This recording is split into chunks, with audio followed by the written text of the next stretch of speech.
Ini adalah tema yang sebenarnya kalau kita berhasil dengan tema yang kita bawa ini, kita tanamkan ini di tengah-tengah masyarakat kita. Ini kita sedang membantu tugas Pak RT, tugas Bu RT, sama tugas saya sebagai RW. Jadi kita ada maunya kenapa membahas ini?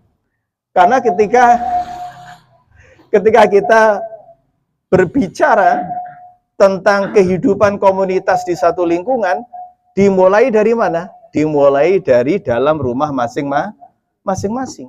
Kalau dari dalam rumah-rumah ini mereka faham bagaimana menjadi umatnya baginda Nabi, mencontohkan hidup yang sesuai dengan apa yang beliau contohkan, maka insya Allah mulai dari pribadi, keluarga, sampai lingkungan, kita akan merasakan ketentraman, kedamaian, hidup yang nyaman. Dimulai dari mana? Rumah-rumah kita ini. Kalau rumah-rumah ini semuanya sakinah, mawaddah, warahmah, maka insya Allah lingkungan pun juga akan terbawa.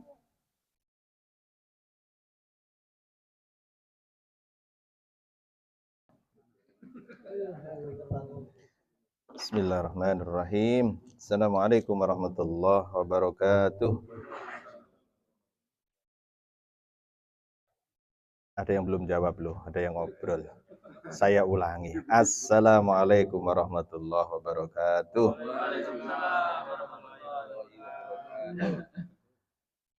Innal hamdalillah nahmaduhu wa nasta'inuhu wa nastaghfiruh wa na'udzu billahi min shururi anfusina min sayyiati a'malina. May yahdihillahu fala mudilla lahu wa may yudlil fala hadiya lahu. Asyhadu an la ilaha illallah wa asyhadu anna Muhammadan abduhu wa rasuluh. Allahumma shalli wa sallim wa barik ala sayyidina Muhammadin wa ala alihi wa sahbihi wa man tabi'ahum bi ihsanin ila yaumiddin. Ya ayyuhalladzina amanu taqullaha haqqa tuqatih wa la tamutunna illa wa antum muslimun. Ya ayyuhan nasu taqu rabbakum alladzi khalaqakum min nafsin wahidah wa khalaqa minha zawjaha wa bassa minhuma rijalan katsiran wa nisaa'a wattaqullaha alladzi tasaaluna bihi wal arham innallaha kana 'alaikum raqiba. Alhamdulillah kita bersyukur pada Allah atas limpah nikmat dan karunia-Nya. Allah Subhanahu wa taala melimpahkan nikmat yang begitu agung, yang begitu besar, yang begitu luar biasa.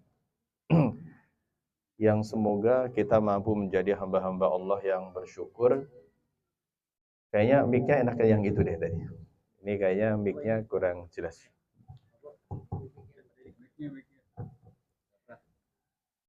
Terima kasih. Kenikmatan Allah yang malam hari ini diberikan kepada kita, semoga kita mampu mengkonversinya, menggantinya, merubahnya menjadi amal-amal saleh.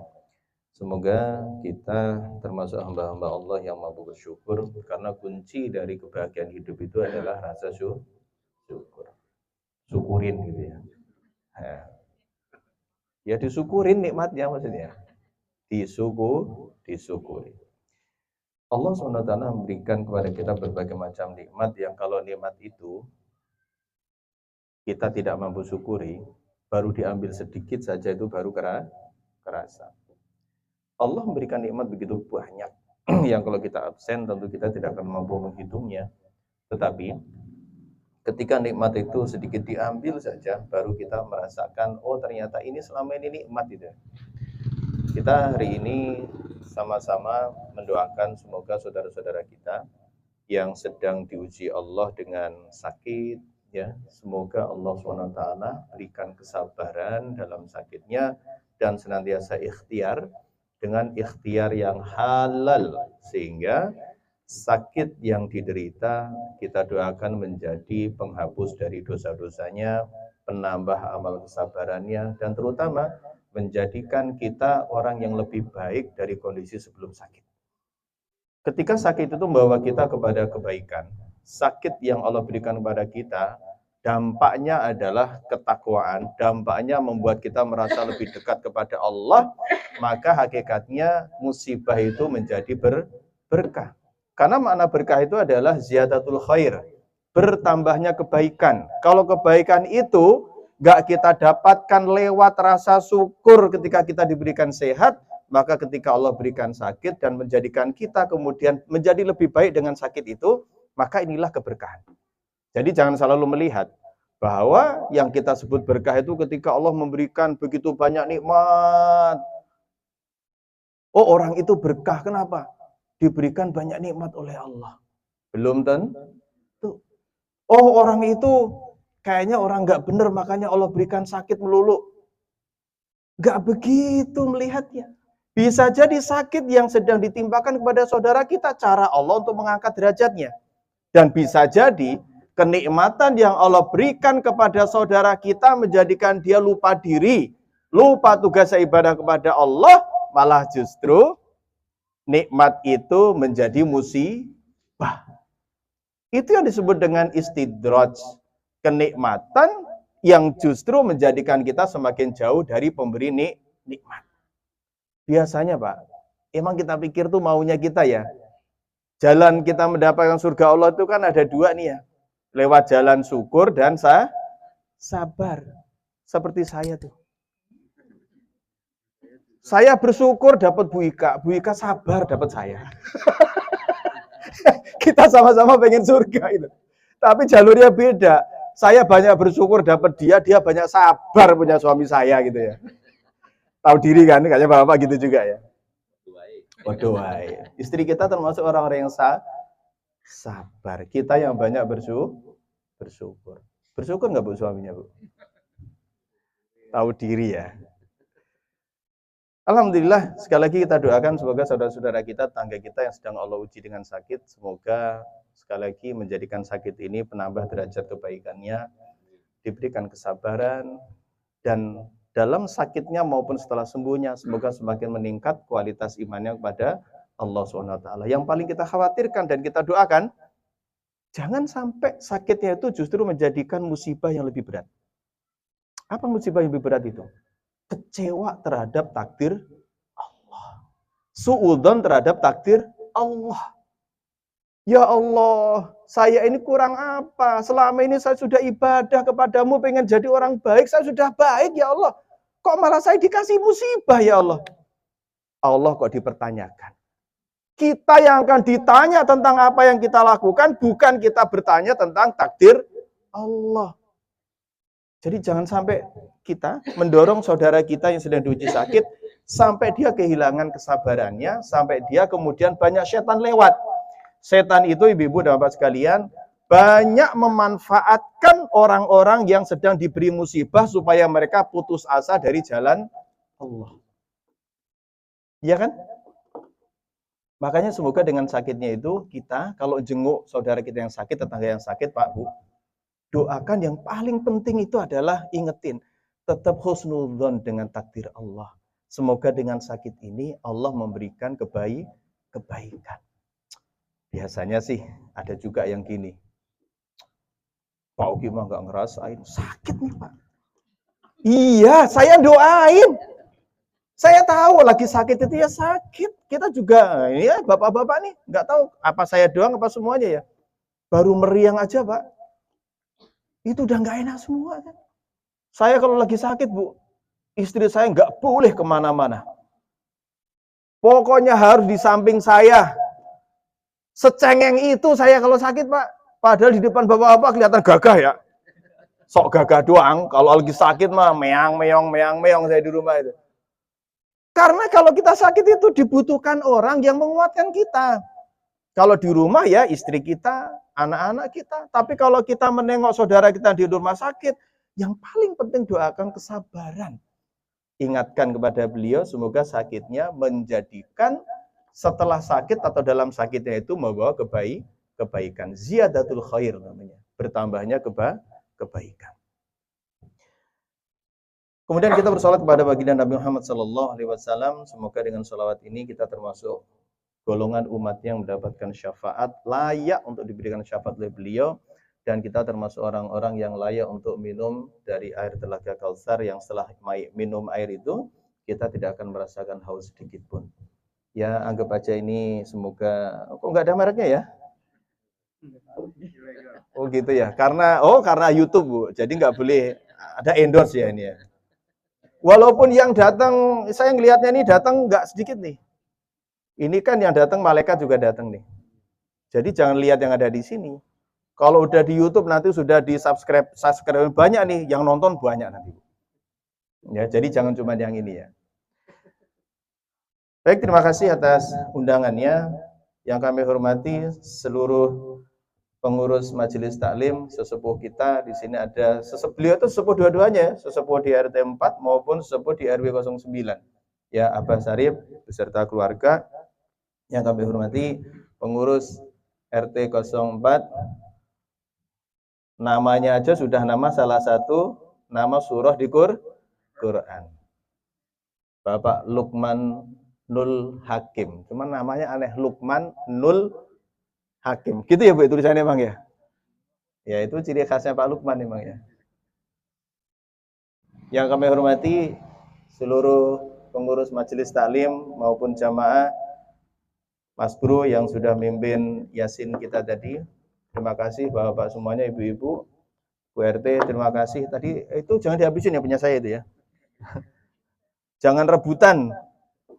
Kadang ada orang yang lebay, wah sampai bekas air cuci kakinya seseorang dianggap mulia sampai diminum. Kita nggak sampai segitunya, maaf.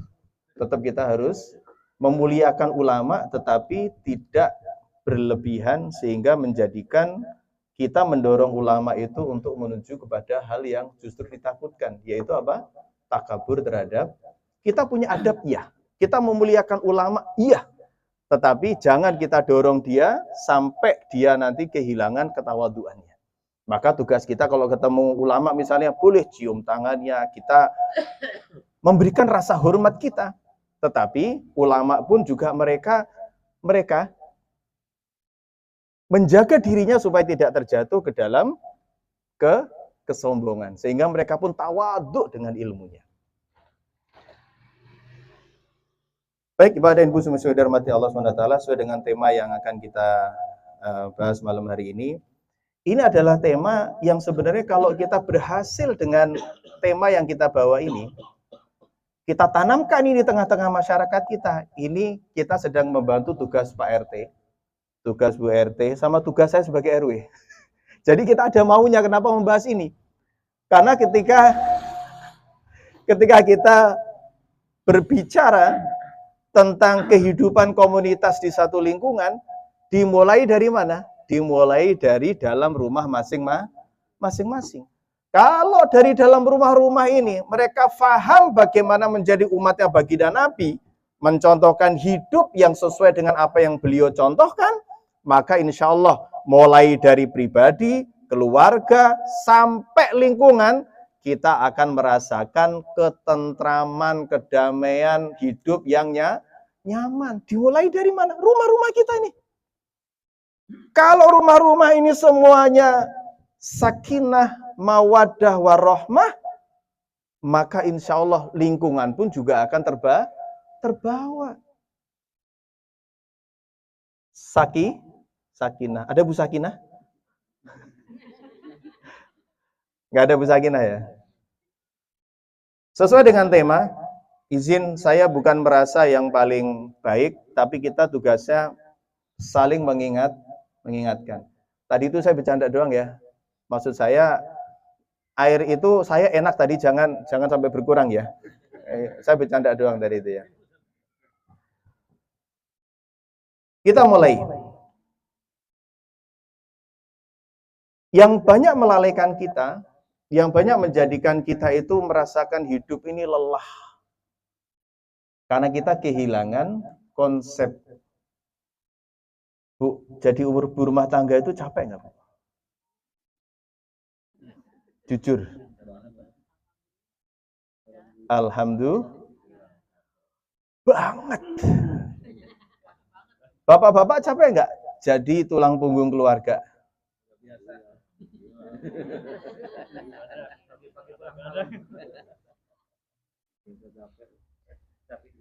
Kita dibikin santai aja ya caranya ya. Bagaimana lelahnya kita kalau kita kemudian kehilangan orientasi? Ngapain sih kita itu lelah-lelah begini? Ngapain sih kita bapak-bapak mau jadi tulang punggung keluarga, ibu-ibu jaga gawang di rumah? Ngapain sih?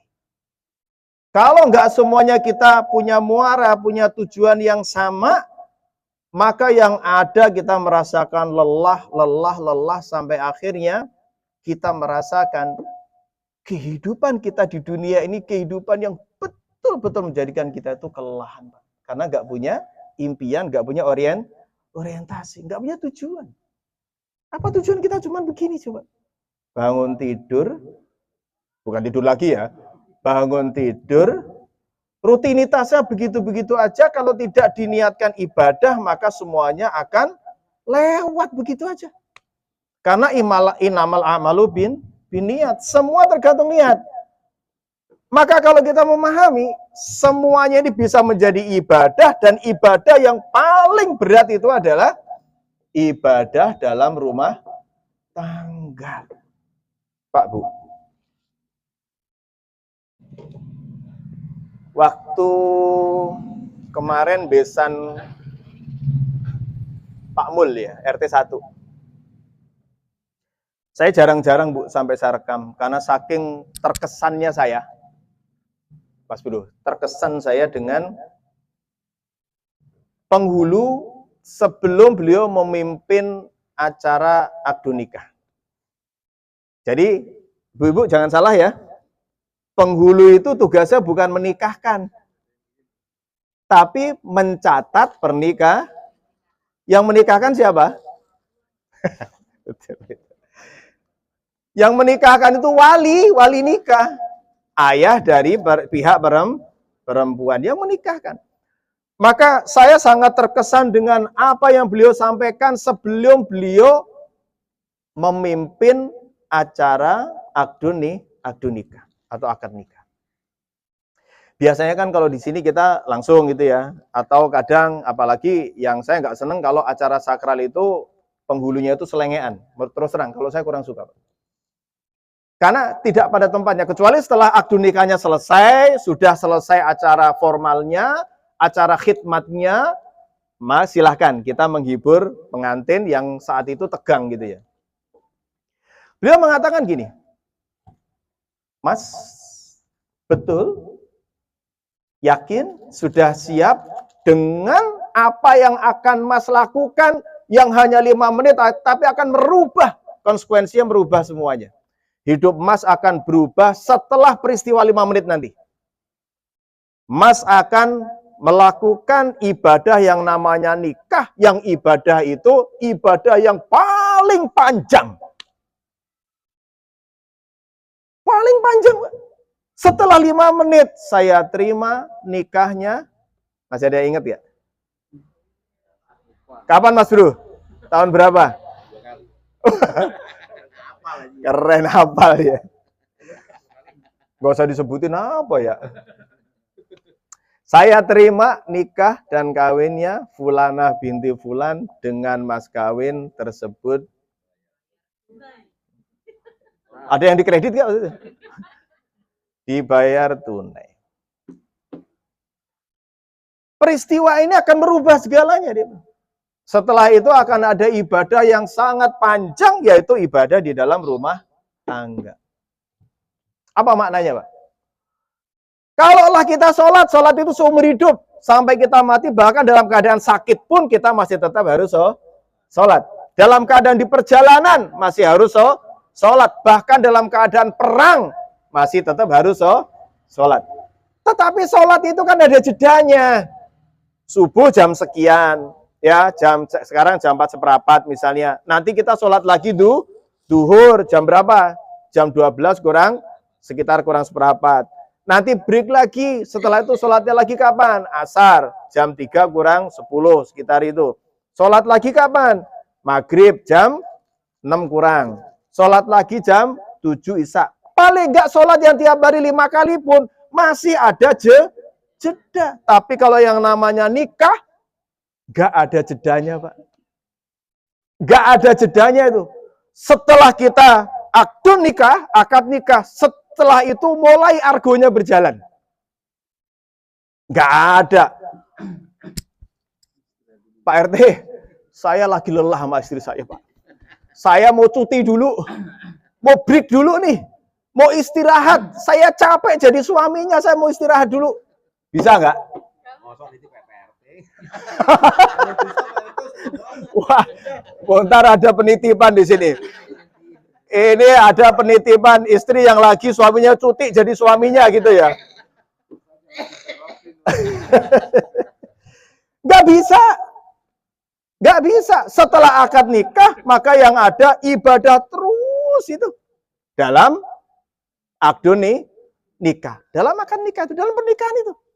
Makanya sangat keliru ketika ada yang memahami bahwa nikah itu isinya ibadah itu hanya sholat, hanya baca Quran, hanya yasinan, zikir, sedekah, tidak hanya itu.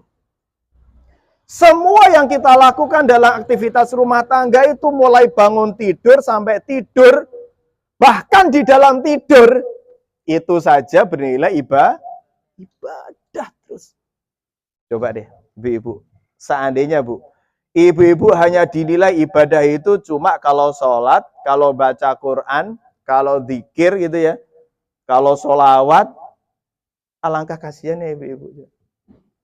Apalagi ibu-ibu punya siklus bulanan, betul nggak? Ada yang pengen nggak? Kita tuh iri sama ibu-ibu loh. Nggak ada liburnya bapak-bapak ini. Makanya kalau ada yang libur sholat, suruh jadi muslimah.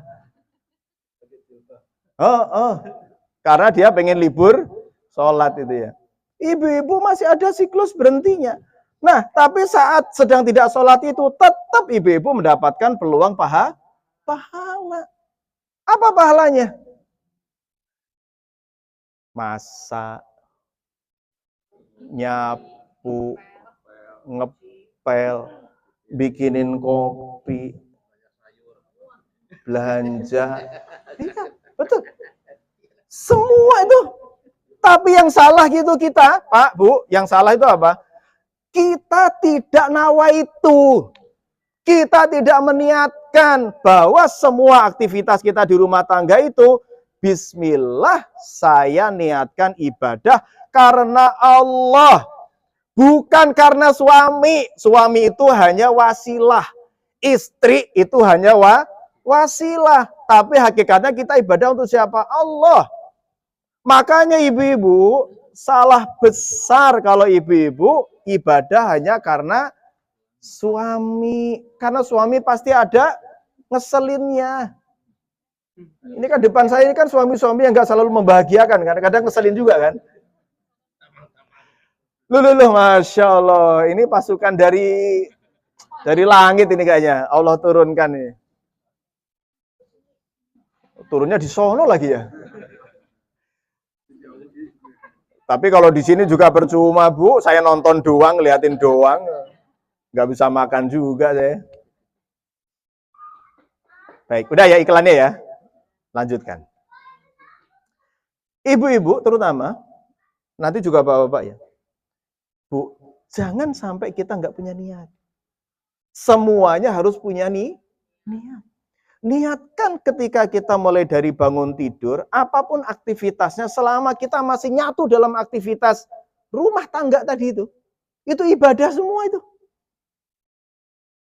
Kalau mau jadi ibadah, jangan karena suami.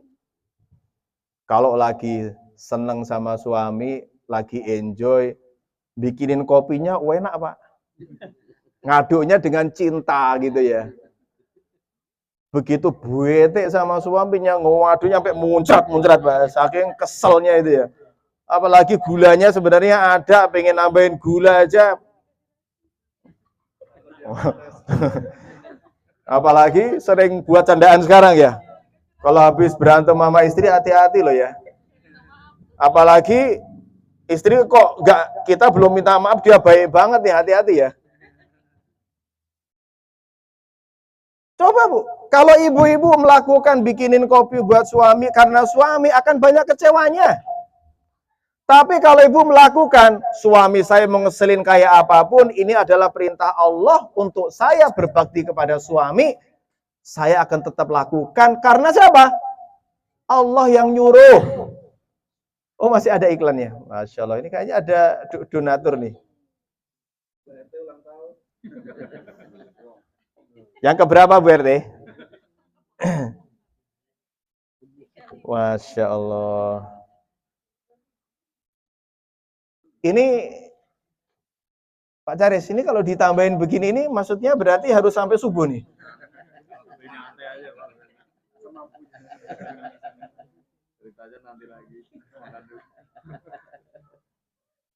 Sambil santai aja, monggo. Kalau saya tak memaksimalkan waktu saya, nanti kita banyak sharing aja nggak apa-apa. Saya ulang ya ibu-ibu terutama, jangan sampai kehilangan waktu, hari berlalu, ibu-ibu tidak mendapatkan nilai ibadah. Setiap baju kotor yang ibu-ibu cuci itu pun, ketika kita mencuci baju itu, ternyata kita niatkan, inilah cara saya taat kepada suami, memberikan pelayanan kepada keluarga, maka nyuci baju itu pun juga ibadah. Emang ibu-ibu yang nyuci ya? Enggak kan? Mesin ya. Berarti ya dapat pahala mesin ya. Berarti balik lagi siapa? Suami yang dapat pahala, yang beliin mesin suami ya. Baik, sampai sini kita bisa pahami, ibu-ibu jangan sampai kehilangan waktu tanpa bernilai ibadah. Termasuk yang tidak kelihatan ibadah itu ibadah. Karena ibadah itu ada yang mahdhah, ada yang ghairu mahdhah. Ini yang ghairu mahdhah. Bapak-bapak, ketika kita niatkan dari mulai kita berangkat kerja, ya selain ibadah mahdhah ya, kita niatkan bismillah saya berangkat kerja, menunaikan kewajiban saya, untuk memberi nafkah yang halal bagi keluarga saya, maka mulai dari niat, berangkat, sampai pulangnya akan bernilai ibadah. Tapi kan enggak, Pak. Saya kalau ngasih itu Pak Agus kan di perusahaan ya. Saya kalau ngasih pelatihan di perusahaan itu sampai saya ngomongnya agak keras ke mereka. Kalian kalau datang ke perusahaan ini niatnya hanya untuk dapat gaji, kalian orang termurah di dunia, saya bilang. Kenapa? Segede-gedenya gaji kalian berapa sih? Kadang belum juga habis bulan, gajinya sudah berapapun, Bu. Ada yang penghasilannya 3 juta, kebutuhannya 4 juta. Ada yang gajinya 5 juta, kebutuhannya keperluan rumah tangganya lah. Rata-rata melebihi itu. Kecuali yang bisa mengatur dan banyak bersyukur. Bahkan ada yang aneh, Bu. Ada yang penghasilannya itu sudah 50 juta sebulan, masih kurang. Sampai bingung kita, duit itu diapain ya?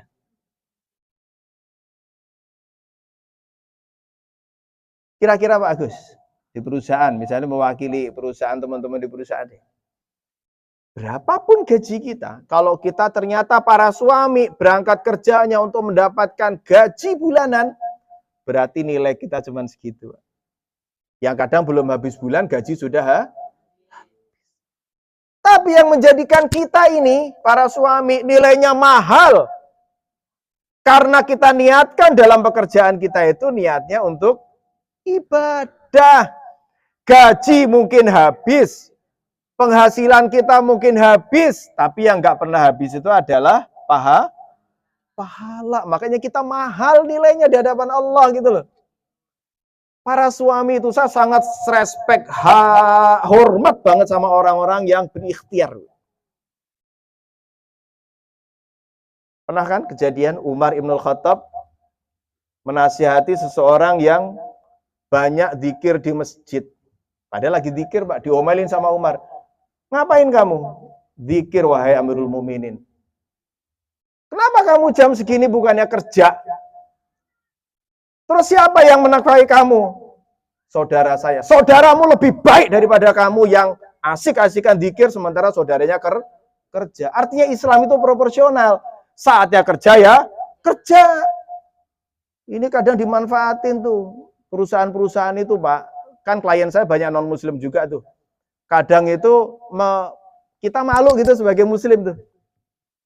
Pak, saya bukan nggak boleh karyawan saya itu kerja, Pak Ugi. Masalahnya, kalau sholat itu pada khusyuk gitu. Kekhusyuan, Pak. Emang biasanya sholat itu berapa lama sih kalau sholat asar, terutama asar nih, bukan duhur. Duhur kan jam istirahat ya. Ada yang khusyuk banget, Pak. Sholatnya sampai setengah jam katanya. Izin sholat asar setengah jam. Khusyuk katanya. Itu bikin malu gitu. Karena kita itu orang muslim itu ibadah sesuai dengan waktunya. Kalau kita lagi di rumah mau selama apapun terserah, kita lagi di rumah, lagi kerja, selesaikan ibadahnya, sholatnya, segera balik lagi kerja. Itu lebih utama. Bukan justru bikin malu umat Islam menjadikan ibadah sebagai tameng kemalasan gitu. Banyak tuh, Bu. Dibikinin musola di pabrik, tapi ternyata buat tidur karyawan, bukan buat ibadah. Wah, emang bener ya.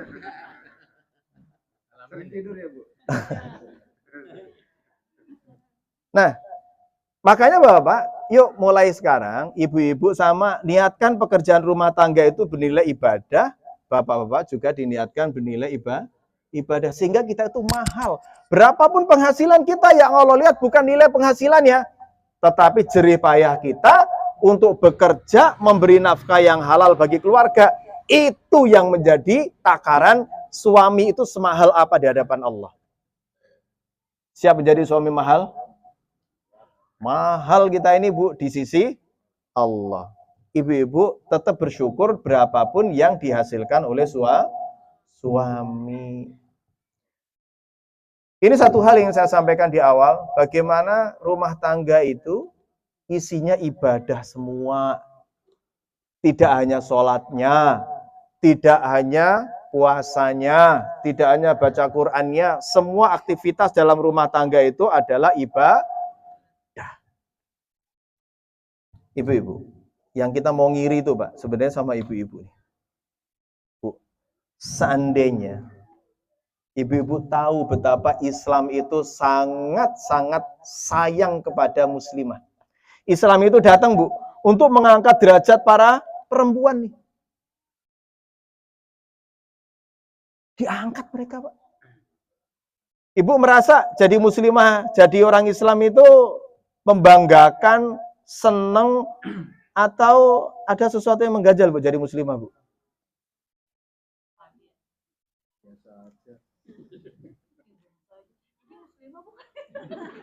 Saya tanya muslimah dulu, Pak. Muslimnya nanti. Muslimnya pusing soalnya ini.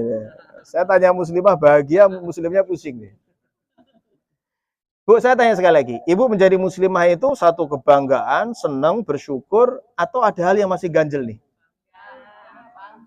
Benar. Yuk kita tambahkan dulu, Pak, supaya ibu-ibu kita itu tambah bersyukur. Bagaimana Islam mengangkat derajat perempuan yang dulu di zaman jahiliyah itu perempuan itu tidak dianggap aib. Kalau lahir cenger ternyata perempuan, aduh, dikubur hidup. Itu pun pernah dilakukan oleh Umar Ibn Khattab. Makanya beliau ketika membaca Quran surah Yusuf nangis, Pak. Ingat bagaimana perlakuan saudara-saudari Yusuf pada Yusuf sampai saudaranya dicemplungin ke sumur. Sebagaimana dia mendolimi, dia pernah mengubur anaknya hidup-hidup. Segitu tidak berharganya. Bahkan pernah perempuan itu di zaman jahiliyah dijadikan warisan. Karena zaman dulu nggak ada pembatasan, Bu. Poligami itu di zaman sebelum Islam datang, itu laki-laki semakin terhormat, semakin merasa hebat kalau istrinya semakin banyak untuk status sosial. Untuk status sosial. Makanya buat bangga-banggaan ketika suaminya ini meninggal, istrinya pun ternyata boleh diwariskan. Ngeri nggak, Bu? Udah kayak properti, udah kayak barang yang bisa diwariskan. Islam datang memuliakan perempuan. Nih salah satunya Bu. Hadis ini mungkin sebagian besar harusnya sudah paham ya. Bapak-bapak jangan ngiri ya. Kalau saya sih ngiri sebenarnya. Kalau saya ngiri secara pribadi ya. Tapi Allah Maha Adil. Allah memberikan sesuai dengan porsinya. Idza sholatil mar'atu khamsaha wa shamat syahraha wa hafidhat farjaha wa ta'at zawjaha qila laha udkhulil jannata min ayyi abwabil jannati syi'ti. Ibu-ibu kalau mau masuk surga itu cuman cukup 4 cara ini aja. 4 hal ini lakukan, ibu-ibu Allah mudahkan untuk mendapatkan surga. Bapak-bapak jangan ngiri ya, ini untuk ibu. Yang pertama apa? Idza sholatil mar'atu khamsaha, apabila seorang perempuan melaksanakan sholat yang 5 waktu. Sholat wajib. Jangan pernah tinggalin yang fardu. Kemudian apa? Wa shamat syahraha, melaksanakan puasa bulan Ramadan yang wajib. Kemudian apa? Wa hafidhat farjaha, dan menjaga kesuciannya. Menjaga kehormatannya, menjaga auratnya, menjaga titipan suaminya berupa apa? Kehormatan dirinya. Kemudian yang keempat, cuma 4 aja nih. Wa ta'at zaujaha, taat kepada suaminya.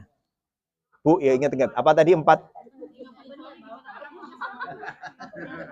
Kan pernah. Ya kalau pengen berbakti lagi ya nyari lagi. Bu. Capek. Kalau ibu-ibu biasanya Bu fokusnya ke anak.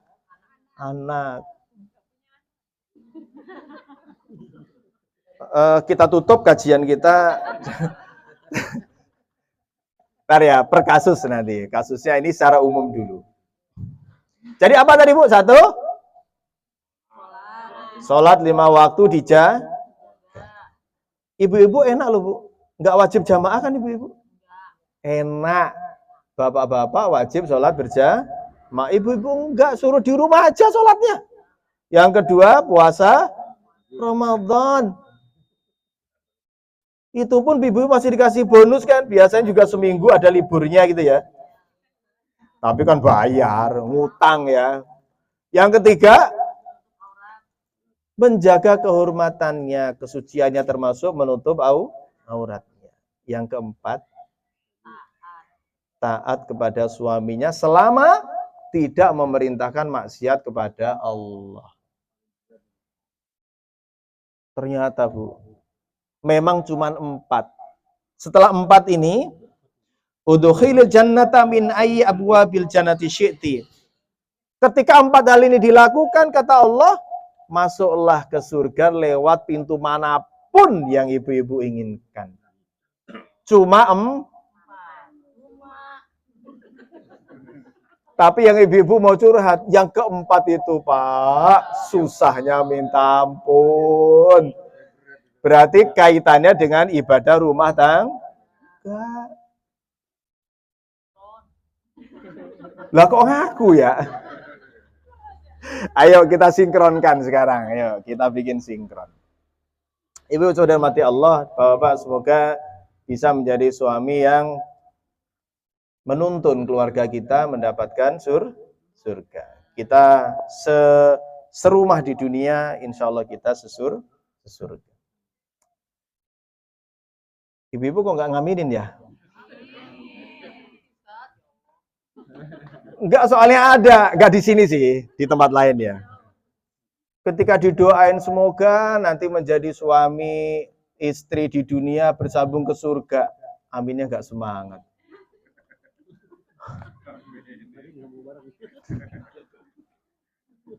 Pas tuh ditanya gitu Pak Agus, kok aminnya enggak semangat Pak? Emang enggak boleh ganti ya Pak ya? Saya di dunia udah capek sama dia, masa dia di surga sama dia lagi gitu.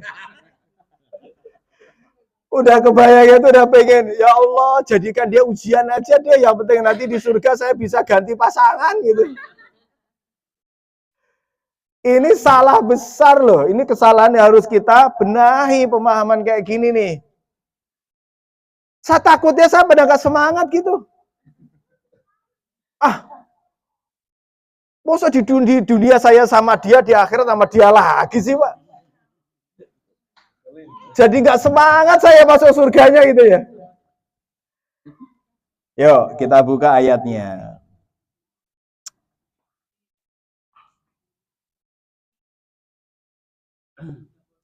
Silakan, yang bawa Quran dibuka ayatnya supaya kita paham bagaimana kaidah memahami semangat untuk masing-masing kita pengen ke surga bersama-sama. Di Quran surah Al-Hijr mulai dari 45 sampai 47. A'udzubillahi minasyaitonirrajim. Innal muttaqina fi jannati wa uyun. Sesungguhnya orang bertakwa itu berada di dalam taman-taman surga dan di dekat mata air. Memang kalau surga itu sering digambarkan dengan istilah nikmatnya mata air. Karena indah bro, kalau mata air itu bro, menyejukkan. Kalau ngeliatin air itu kan menyejukkan. Makanya musim panas gini yang sejuk-sejuk laris tuh. Orang niat toh, jari ini kanggo pengajian udah disisa nih, dihabisin semua. Ya rezeki ini mas bro lah ya. Udkhuluha bisalamin aminin, masuklah ke dalamnya dengan sejahtera dan aman. Nih, ibu-ibu dan bapak perhatikan baik-baik. Wa nazza'na ma fi sudurihim min ghillin. Dan kami lenyapkan segala rasa dendam yang ada di dalam hati mereka. Jadi di surga itu semua rasa nggak nyaman itu Allah hilangkan. Ibu pernah sebel sama suaminya, tapi ternyata alhamdulillah bisa masuk ke surga bareng-bareng. Amin. Tahu Berarti yang terbebani suami ini kayaknya nih. Mosok karun eneh sih, Pak. Allah hilangkan. Ya, dengan dalil tadi itu, wa naza'na ma fi sudurihim min ghillin. Allah hilangkan itu. Yang bikin gak nyaman itu Allah hilangkan. Gak ada lagi dendam, gak ada lagi sakit hati, gak ada lagi cemburu, gak ada lagi berbagai macam penyakit hati kepada pasangan dan kepada orang-orang sama penghuni surga. Hilang semuanya, Pak. Bahkan, Bu, jangan kecewa dengan suami yang sekarang. Nanti di surga, silakan ibu mau mesen, suami saya tuh pengennya tampilannya kayak siapa. Bisa. Bisa. Di surga itu, nanti kalau suatu saat kita bahas, itu penting loh kita bahas surga itu, Bu. Supaya nggak lelah. Kita itu, Pak, kalau nggak punya bayangan surga, hidup di dunia ini capek. Asli, bener. Yang capek nggak cuma ibu-ibu nih. Yang nyari duitnya capek semua nih. Muka-muka lelah semua nih. Capek. Makanya ternyata di surga itu salah satunya itu, kalau kita nanti suatu saat membahas lebih detail, ada pasar setiap Jumat di surga itu, Bu, yang kita bisa upgrade. Karena di surga itu kita nggak boleh bosen, Pak. Mungkin kita tampilan kita sekarang begini nih. Nanti di pasar itu kita pengen mengupgrade tampilan kita, saya pengen seganteng yang ini. Bisa, Pak. Wes saiki apa enek era apa-apa wis. Ngene iki paling ganteng wis ra apa-apa. Nanti di surga kita bisa di-upgrade. Begitupun juga perempuan. Pengen cantiknya kayak apa bisa di-upgrade, tenang, Bu. Enggak usah cemburu sama bidadari. Enggak usah. Hilang tuh cemburu itu. Malah nanti kalau ketemu bidadari itu, Bu, ibu bisa kerjasama. Kan jadi partnernya itu. Bro, tenang bro. Di surga itu kita mendapat tambahan bidadari. Dan ibu-ibu nggak usah mikir.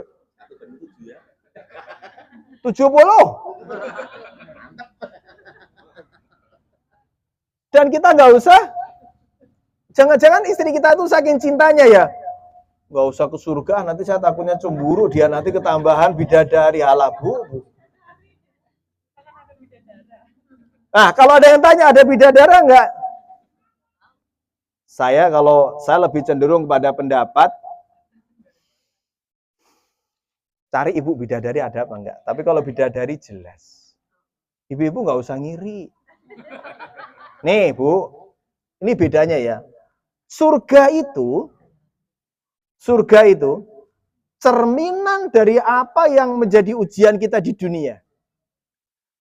Rata-rata ujian kita laki-laki dan perempuan itu berbeda. Perempuan lebih banyak diuji dengan apa?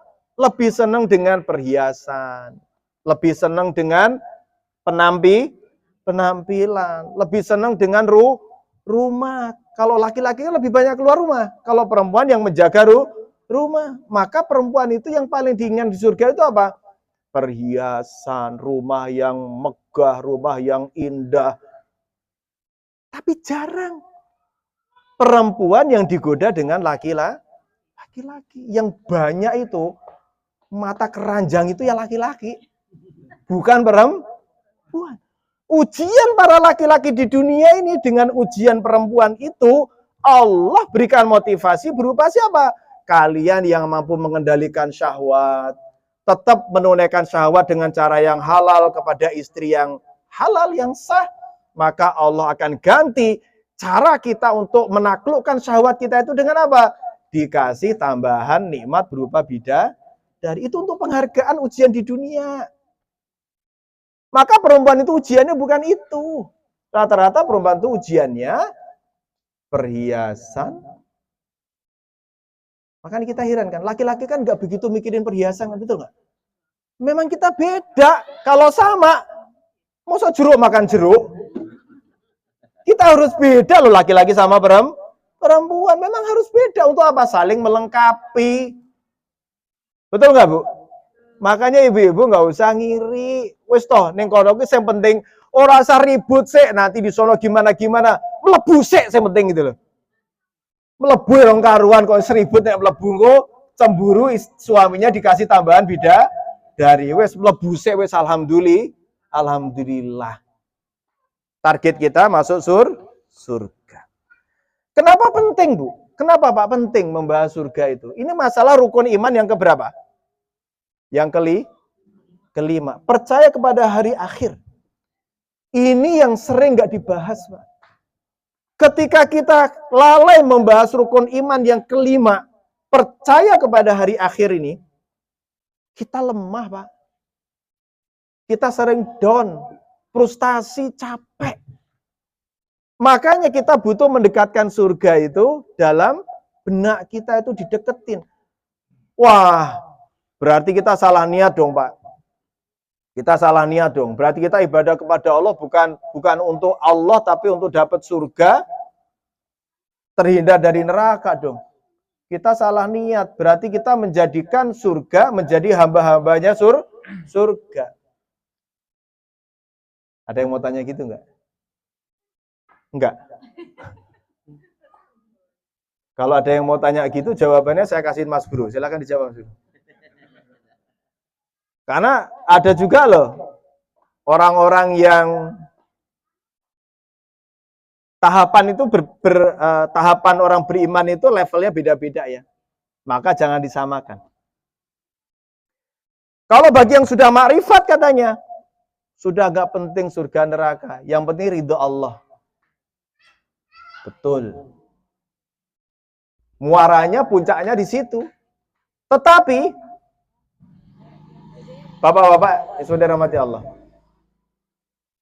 yang memberikan gambaran tentang surga itu siapa? Allah. Yang memberikan gambaran tentang dahsyatnya neraka itu siapa? Allah. Allah tidak menyebutkan begini. Bagi orang yang bertakwa disiapkan surga, isinya kayak apa? Urusan Allah. Enggak tuh. Allah jelaskan di Al-Quran.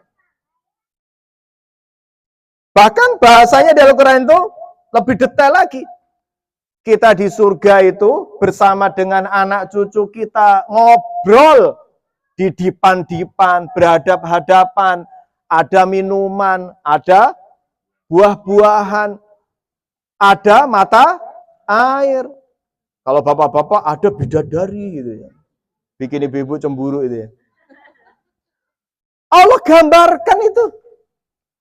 Neraka juga digambarkan. Bagaimana ngerinya, dahsyatnya. Makanannya, zakum, nanah, minumannya. Kemudian dia dibelenggu dengan rantai yang sangat besar. Kemudian dia nggak ada istirahatnya. Rasa sakit hilang. Dicambuk lagi, dihajar lagi. Allah yang menyebutkan. Apa tujuannya, Bu? Allah tahu level keimanan kita. Orang itu berbeda-beda, maka Allah berikan motivasi. Motivasinya, kita terselamatkan dari api neraka yang Allah gambarkan begitu ngeri, dan kita Allah layakkan masuk surga yang begitu indah. Makanya, Bu, kenapa sih kalau kita bilang, kita pengen jadi orang yang sukses versi Islam, versi syariat itu yang kayak apa sih? Coba saya mau tanya ke ibu-ibu dulu deh. Bu, kan pengen anak-anaknya sukses nih. Pengen kita dulu deh, kita juga sukses, anak keturunan kita sukses gitu ya. Kalau ditanya sukses itu emang apa? Sukses itu yang gimana sih? Sambil mikir jawaban saya tak minum dulu maksudnya. Bapak-bapak juga gitu, sama dijawab nanti. Sukses itu yang kayak apa coba?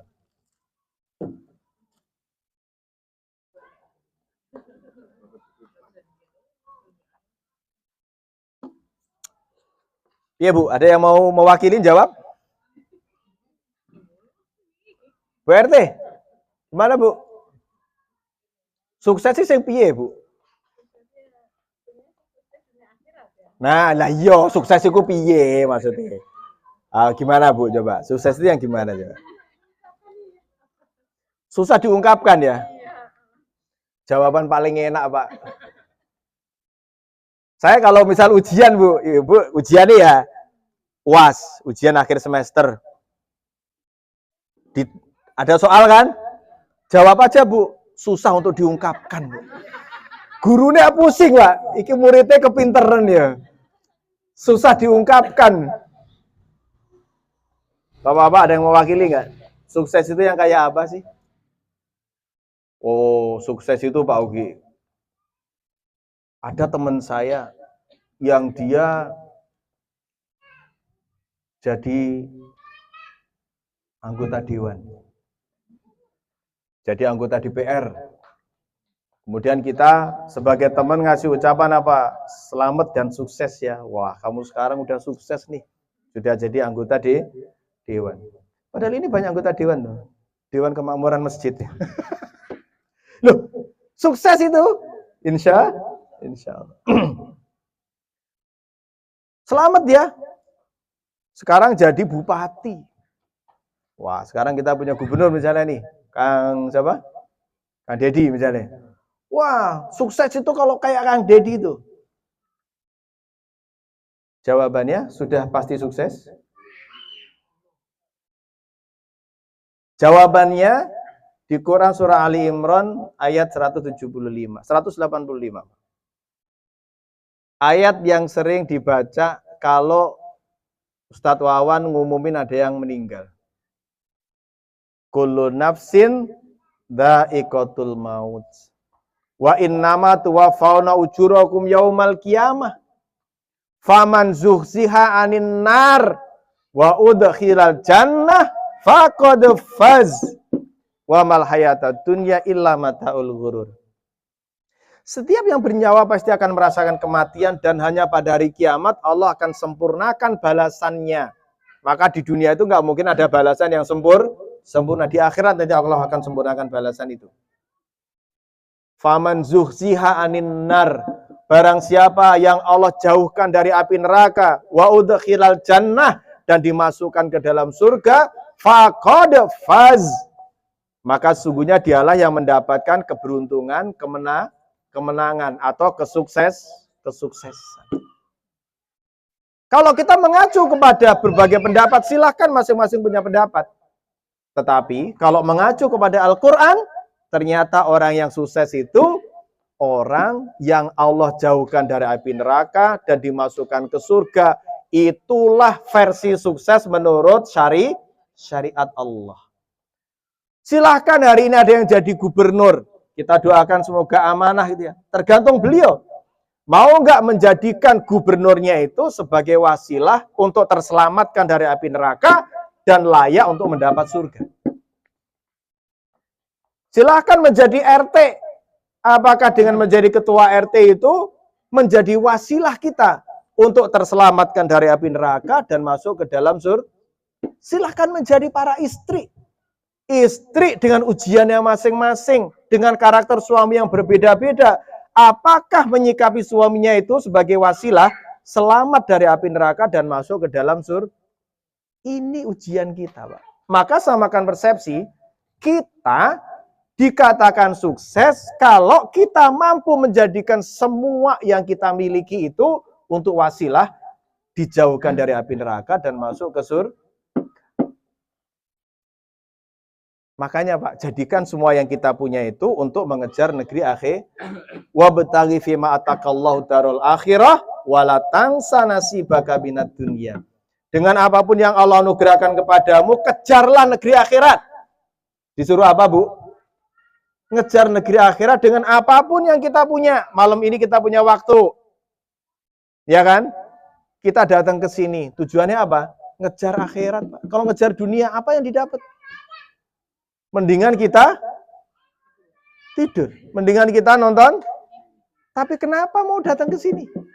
Kita lagi ngejar akhirat. Betul nggak?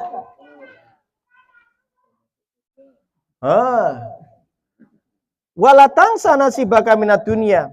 Tapi jangan lupakan nasib kalian di dunia. Boleh kita menikmati dunia, tetapi sekedar apa tadi? Walatangsa, tapi ojo lali uripmu ning donya. Boleh kita menjadi orang sukses di dunia, tetapi jadikan itu wasilah untuk sukses di akhir. Sampai sini bisa kita pahami ya, Bu. Ternyata memang Allah yang memotivasi kita. Jadi kalau kita mendekatkan bayangan surga, supaya kita itu kuat. Pak, Bu, hari ini kita bisa makan enak ya. Masih bisa ngopi, masih bisa saya makan apa? Jahe gitu ya. Bayangkan, apakah Allah tidak adil ketika kita hari ini menyaksikan saudara-saudara kita di Palestina, mereka kelaparan, mereka melihat dentuman bom itu udah kayak pemandangan sehari-hari. Bukan Allah nggak adil, Pak. Itulah ujian Allah kepada hamba-hambanya yang Allah pilih. Karena kualitas iman mereka beda dengan kita. Pak, kita ini dibandingkan saudara-saudara kita di Palestina, Pak, mungkin iman kita nggak ada apa-apanya. Makanya ujian kita nggak seberat mereka. Mereka punya kekuatan yang luar biasa tangguhnya. Makanya mereka diberikan porsi ujian yang lebih berat. Sebagaimana kualitas iman masing-masing. Coba Pak, orang-orang Palestina itu Bu, kalau mereka nggak punya iman yang kuat, nggak bisa mendekatkan bayangan surga, mereka bisa jadi akan frustasi, Pak. Mereka bisa jadi orang-orang yang akan, bunuh diri, gila, dan sebagainya. Tapi kenyataannya, justru, ini hasil penelitian ya, bukan ucapan saya. Malah angka bunuh diri itu terbesar itu di Jepang. Jepang, Korea, negara-negara maju itu malah justru angka bunuh diri itu paling tinggi. Kenapa? Orientasi mereka itu dunia. Cengeng. Berat dikit hidupnya dianggap selesai urusannya. Tapi kenapa orang-orang di Palestina itu mereka kuat imannya? Karena mereka bayangan surga itu lebih dekat kepada mereka daripada kita. Kita dengan damainya alam begini, satu sisi kita syukuri, tapi siang lain banyak yang terlena. Berleha-leha, keenakan, sampai lalai. Jadi kalau kita melihat dari sisi ini, mereka bisa jadi orang-orang yang lebih sukses daripada kita, Pak. Karena mereka diuji Allah dengan ujian yang berat, dan kita doakan semoga mereka itu selamat dengan ujian itu. Sampai sini bisa kita pahami ya. Maka tetap yang kita cari ridha Allah dan kita masuk surga itu juga karena rahmat Allah, bukan pede dengan amal soleh kita. Tapi salah satu bentuk rahmat Allah itu apa? Dengan kita beramal soleh dan meninggalkan apa yang Allah larang. Tadi itu saya mau bahas yang detail, kok malah sampai di sini ya. Ternyata udah jam segini lagi. Ini kita dikontrak berapa jam, Pak Deddy?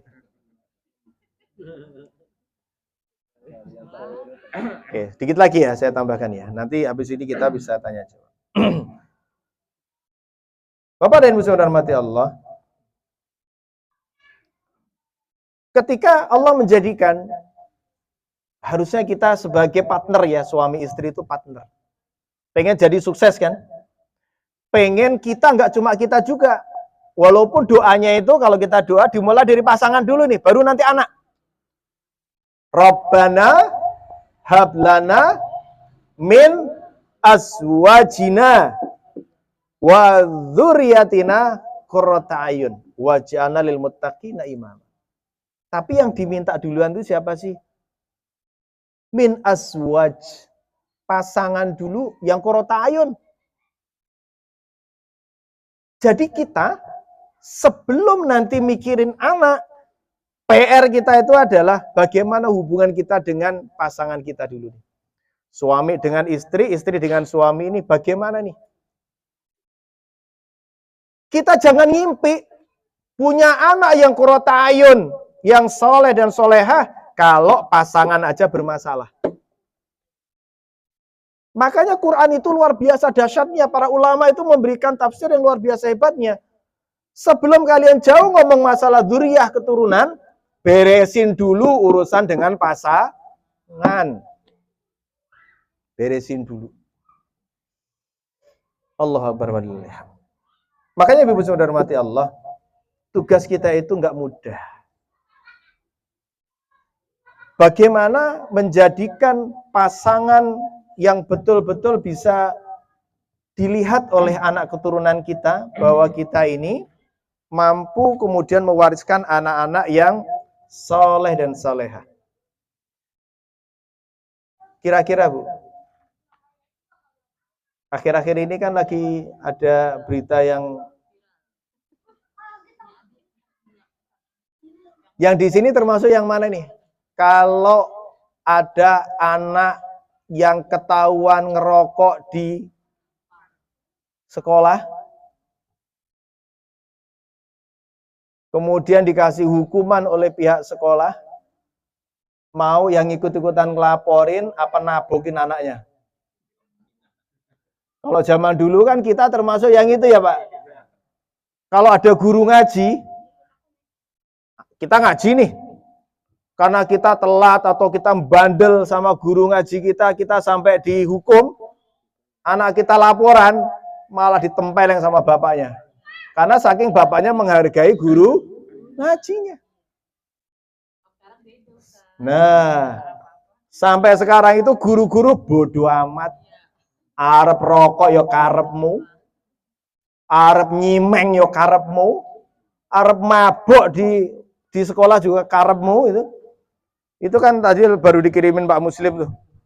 Ada yang sampai muridnya berani nendang meja gurunya. Marah-marah, guru nggak berani karena takut dilaporin. Orang tua sebodoh apa yang seperti ini?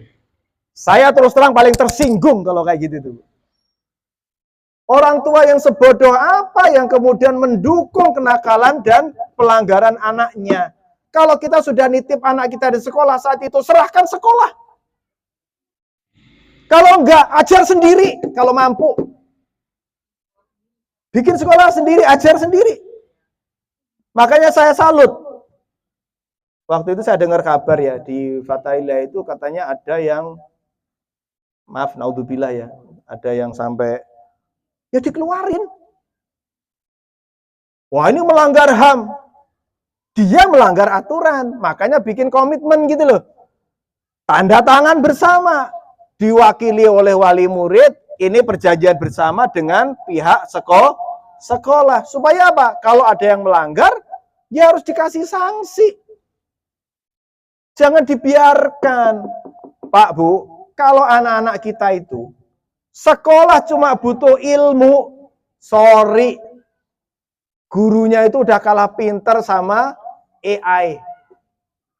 Kalah pinter sama ChatGPT. Udah kalah pinter, Pak. Wong guru aja kadang kalau bingung dia nyari ChatGPT. Kalau anak kita cuma butuh transfer knowledge, transfer ilmu pengetahuan, nggak usah jauh-jauh sekolah, ini udah lebih pinter nih. Tapi yang nggak didapatkan dari HP itu apa? Penanaman karakter itu loh. Bagaimana dia harus belajar bersosial, bagaimana dia hormat kepada orang tua, bagaimana dia disiplin, bagaimana menanamkan kerjasama, itu loh yang didapatkan di sekolah itu. Nggak pinter-pinteran doang, Pak. Gimana? Mau ikut ngelaporin? Kalau saya dengar laporan anak saya melanggar, saya tambah hukumannya di rumah. Bukannya kita mencak-mencak dengan pihak sekolah. Ya walaupun sekolah juga nggak boleh semena-mena. Tetap dia juga menghukum sesuai dengan takarannya. Tetapi sekarang rata-rata sekolah pada nggak berani menghukum. Dituntut nanti. Macam apa kayak gini? Baik ya. Jadi beresin dulu urusan kita dengan pasangan, baru nanti, Bu, mau tahu nggak? Yang dimau suami itu, istri itu yang kayak apa sih sebenarnya yang disenengin suami itu?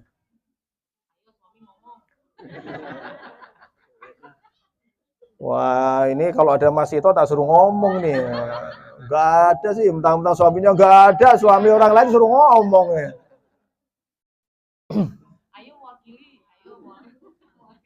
Bu, yang Pak, yang disebut kurotayun itu yang kayak apa sih sebenarnya? Kan kita pengen kan? Rabbana hablana min azwajina wa dzurriyyatina qurrata ayun. Yang kayak apa sih qurrata ayun itu? Sing kaya apa, Bu? Ya sing piye?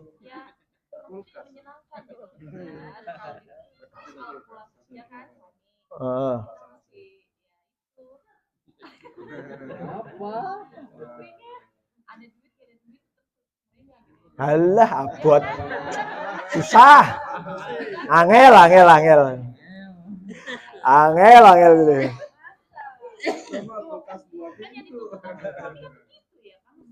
Ya. Tapi bagi suami angel jadi ini. Baik. Ternyata yang menjadikan seorang suami itu memandang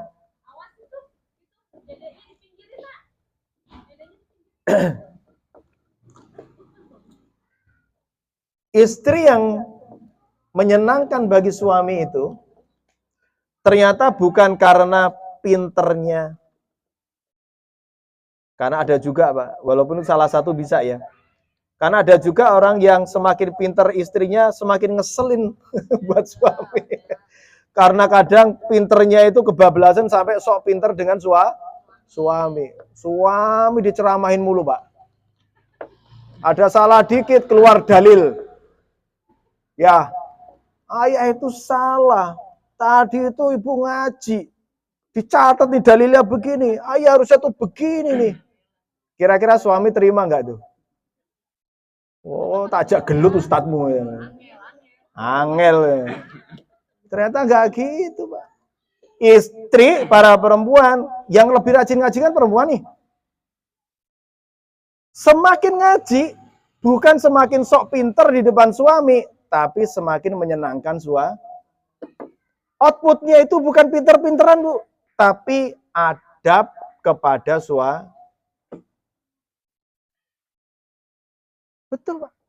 Jadi ada suami bukan nggak senang istri yang ngaji, tapi dia bilang, semenjak istri saya ngaji, Pak, istri saya jadi yang nyebelin banget. Saya diceramahin mulu, berantem mulu. Gara-gara apa? Istrinya saking semangatnya, kalau habis pengajian itu pengennya suaminya kayak waktu ngaji. Ideal gitu, kayak yang di pengajiannya gitu. Bayangannya tiap bayangin itu suami saya harusnya kan begini. Ya, kamu tuh kan harusnya begini, begini, begini. Suami didik. Padahal namanya pemimpin itu, salah satu karakter utama pemimpin itu apa sih? Gak mau dipimpin. Ibu-ibu juga harus tahu, suaminya mau kayak apapun tetap pemimpinnya. Jangan beralih profesi. Jangan istri mentang-mentang lebih pintar, lebih rajin ngajinya, merasa berhak memimpin suami. Bisa. Jadi ternyata ibu-ibu, jadilah istri yang menyenangkan. Ilmu yang didapatkan justru outputnya adalah adab yang semakin tinggi kepada suami. Walaupun kadang suami salah, Bu, saya ingetin. Kesalahan suami ibu tidak ikut nanggung. Tapi kesalahan istri, suami ikut nanggung. Istri itu tenang aja. Istri itu enak banget tadi itu loh, 4 itu loh dikerjain. Surga udah. Cuma 4. Yang keempat ini loh abot era karuan. Iya sih Pak, saya tuh pengen taat sama suami. Tapi suami kayak apa dulu gitu ya. Tapi enggak Bu. Suami ibu tidak harus sempurna. Enggak mungkin suami kita sempurna. Enggak mungkin kita para suami sempurna. Betul nggak Pak? Tapi tetap ibu-ibu punya kewajiban taat selama suami tidak memerintahkan maksiat. Suami siap? Siap apa? Siap untuk merasakan istri yang qurrata ayun. Qurrata ayun itu maknanya istri yang bisa menyenangkan. Istri yang menjadikan ketika suaminya pusing, gak menambah pusing. Makanya sempat ada guyonan gitu toh bro. Ketika pusing, istrinya mijitin tuh kan. Dipijitin sama istrinya kan. Terus istrinya nanya kan,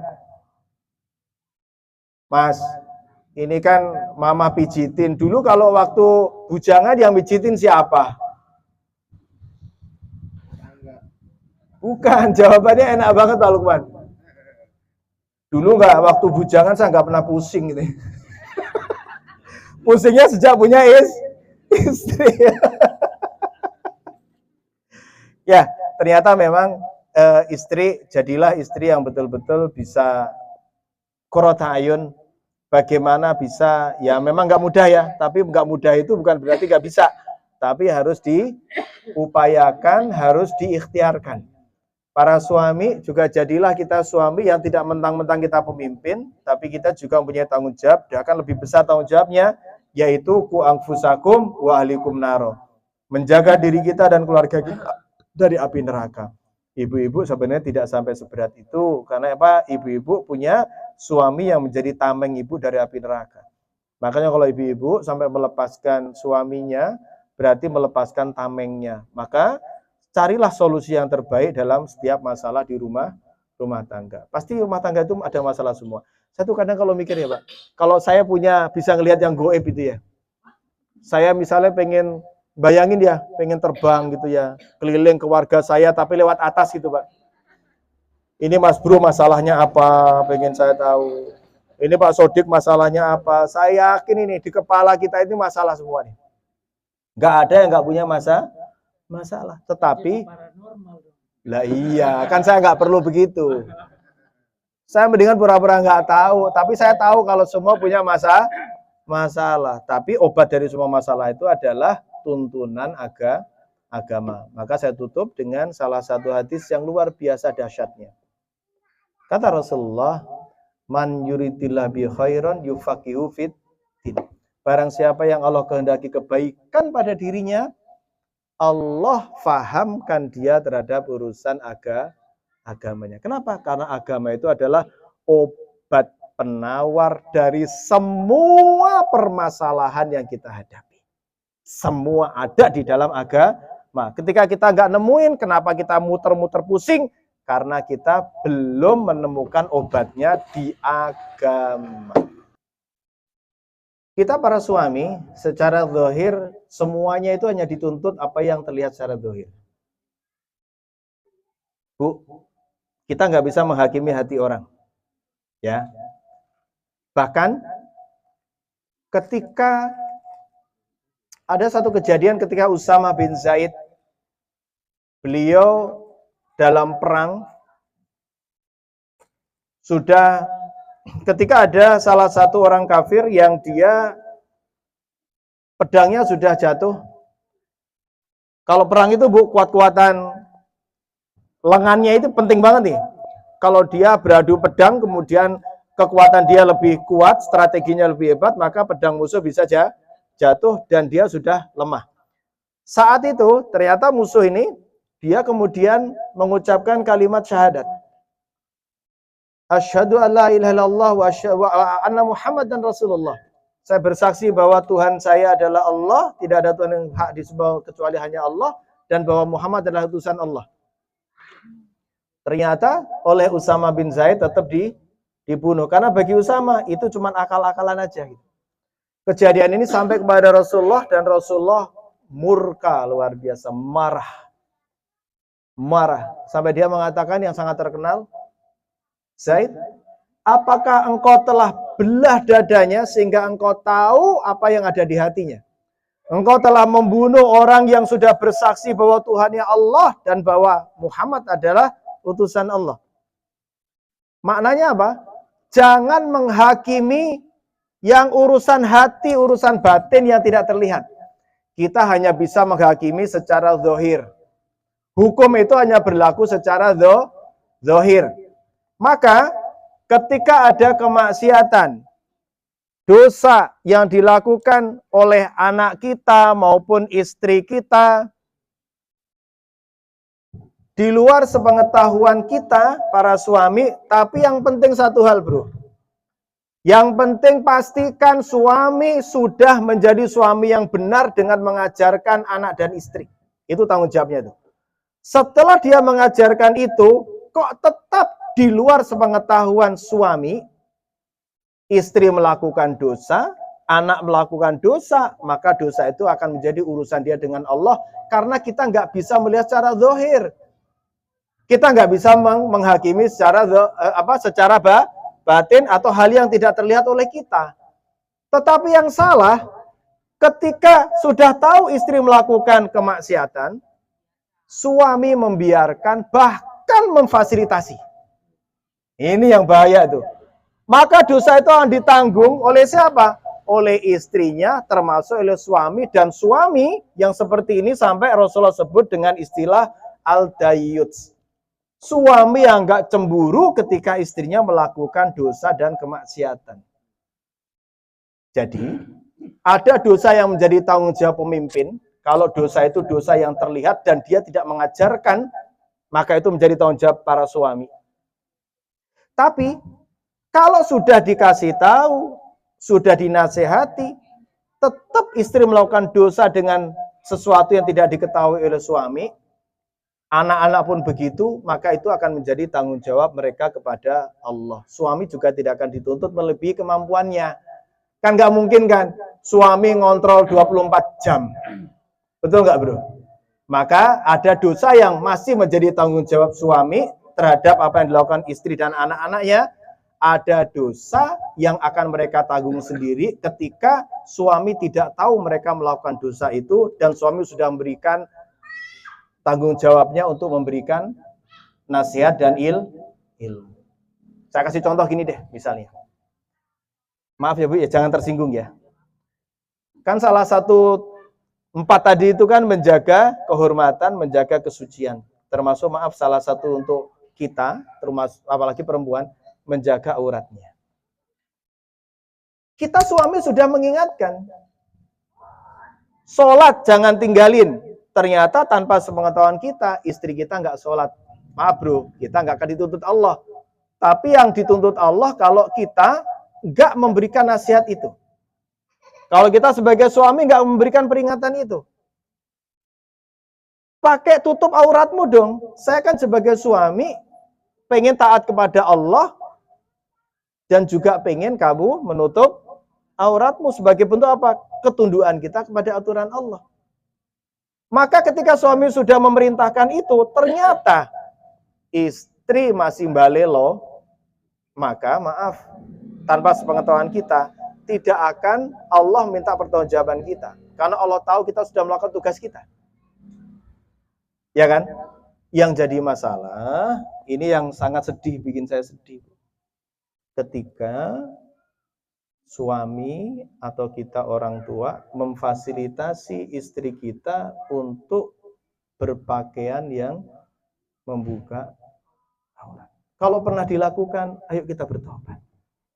Jangan kemudian, waduh saya nyesel ngaji ini, jadi saya merasa ini enggak usah tersinggung, Pak. Karena agama ini, bukan saya yang ngomong, ini perintah Allah. Jadi, jangan sampai kita membiarkan dengan pengetahuan kita, keluarga kita melakukan pelanggaran. Apalagi bersepakat untuk melanggar bersama-sama. Bahaya lagi nih. Jadi itu Mas Bro ya, ada yang jadi tanggung jawab kita tetap. Sebagai pemimpin kita akan dimintai pertanggungjawaban, pasti. Maka suami jangan merasa aman. Kita jaga diri kita aja belum tentu mampu, dikasih tambahan nih.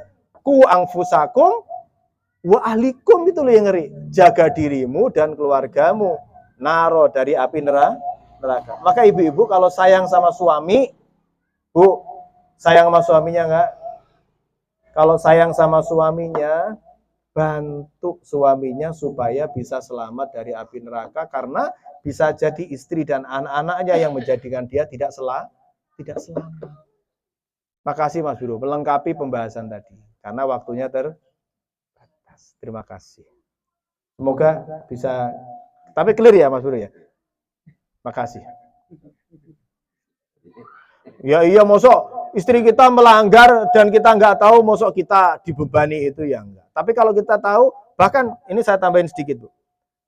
Kalau ada orang diuji dengan ekonomi, harusnya kita bisa selesaikan bersama-sama, rumah tangga kita itu masih berjuang bersama. Tapi salah satu hal yang menjadikan, ini jangan tersinggung ya, saya ngomong. Semoga ini syariatnya.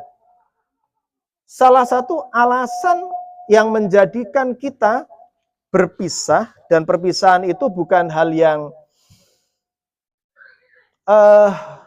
Islam memberikan jalan keluar, emergency exit. Kalau memang ternyata tidak di keluarga juga nggak bisa Bu.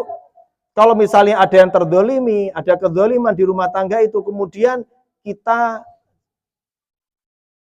dipaksa bertahan. Padahal di sana ada yang terdolimi, nggak bisa juga. Maka kita nggak seperti agama sebelah, yang kalau sudah nikah harus umur hidup cuman itu. Maaf, Islam nggak begitu. Karena ada kondisi tertentu yang di luar dari kemauan kita. Misalnya, suami sudah memberikan pendidikan tadi itu. Ternyata istri kita masih ninggalin sholat. Sekali dinasihatin, 2 kali, 3 kali, kok tetap dia ninggalin sholat. Kalau saya Bro, lebih baik saya tinggal. Kenapa? Dia ngeberatin urusan akhirat saya. Punya istri disuruh sholat gak mau sholat, itu akan memberatkan suami untuk mendapatkan selamat dari api neraka. Kita kan diminta pertanggungjawaban gitu. Maka salah satu alasan kenapa boleh bercerai, salah satunya adalah karena alasan syariat. Pelanggaran istri yang tidak bisa ditolerir karena pelanggaran terhadap Allah. Atau ada alasan berikutnya dari istri. Suami saya Pak, KDRT misalnya, main tangan, melakukan kekerasan dalam rumah tangga, boleh istri untuk menggugat cerai, ketimbang kalau diterusin babak belur Pak. Maka boleh dalam syariat. Tapi saya ingatkan kepada para suami, ini tolong yang sudah pernah terjadi, nggak usah tersinggung dengan pengajian ini saya nyampein ilmu. Saya nggak nyampein kasus ABC, nggak. Saya ngomong masalah ilmu. Kenapa kalimat cerai itu dititipkan kepada suami? Karena suami itu punya kekuatan. Suami itu, para laki-laki itu, kelebihannya adalah pada pikiran, pertimbangannya yang panjang. Sementara perempuan itu lebih ke perasaan. Kalau kalimat cerai itu dititipkan kepada istri, baru berantem dikit, galau, baper, saya ceraiin kamu sebagai suami saya. kesel suaminya ngilangin Tupperware aja bisa dicerain sama istri itu. Tupperware belum lunas sudah dihilangin. Tapi kan enggak kan? Kalimat cerai itu dititipkan kepada suami supaya apa? Pertimbangannya panjang. Dia enggak hanya pakai perasaan tapi pakai pertimbangan. Makanya hati-hati dengan kalimat ini. Saya sedih betul Bu. Banyak yang enggak paham dengan masalah ini.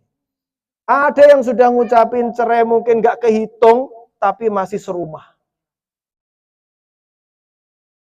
Tiap marahan, tiap berantem, saya ceraiin kamu. Satu. Berantem lagi, saya ceraiin kamu. Dua. Terus kalau ditanya, gimana hukumnya Pak? Saya tuh waktu ngomong gitu dalam keadaan emosi Pak. Emang ada orang ngucapin cerai dalam keadaan bahagia gitu? Keluarga harmonis, seneng, habis jalan-jalan, enjoy, terus ngomong, Mah, kita bahagia ya, saya ceraiin kamu ya. Gak mungkin kayaknya.